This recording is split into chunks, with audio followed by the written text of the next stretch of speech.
That giant thing in the middle of our solar system we call our sun, it's actually really small compared to some other stars out there. We classify stars based on the fact that only big aardvarks fight giant killer moths. Not really, but OBAFGKM is the way that we classify types of stars based on their temperature and spectra. There are a few ways to remember the order. The hottest of these stars are the OType Stars. In the main sequence, these blue stars are very large and burn through their fuel very fast, which means they only live for a few million years. Not all stars are in the main sequence though. As stars age, they can become giants or supergiants. Some are even the burning cores of long-dead stars in planetary nebula. BType stars are also very hot and bluish in colour.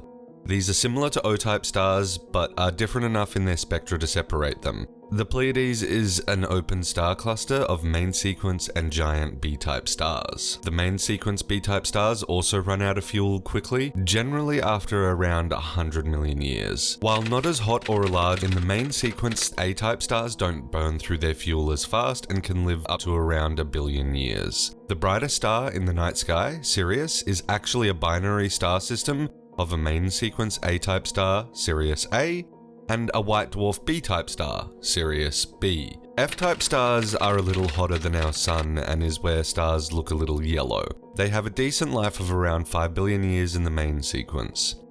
Polaris, one of the most famous and useful stars in the northern hemisphere, is a triple star system of F-type stars. Then we get to G-type stars. This is what our sun is. A little yellow dwarf main sequence star a little under halfway through its 10 billion year lifespan. These stars are relatively common and the only known type of star to harbour life, giving you the opportunity to like and subscribe as you orbit a G-type star. Now, K-type main sequence stars are not much smaller than the sun for the most part. They don't burn through their fuel nearly as fast, and they have a much longer lifespan of up to around 30 billion years. Some even believe that K-type stars are the most likely stars to find extraterrestrial life given their long lifespan. Our closest neighbour, Alpha Centauri, is a trinary star system of a G-type star similar to our sun, a K-type star a little smaller than our sun, and an M-type star. M-types, these tiny main sequence stars are the most common main sequence star in the universe. Known as red dwarfs, they make up 75% of all main sequence stars. With lives in the hundreds of billions of years, they are all just children given that the universe is only about 14 billion years old.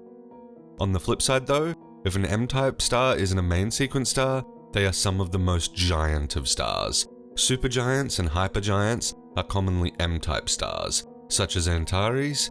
Nearing the end of their life, these stars will likely soon go supernova.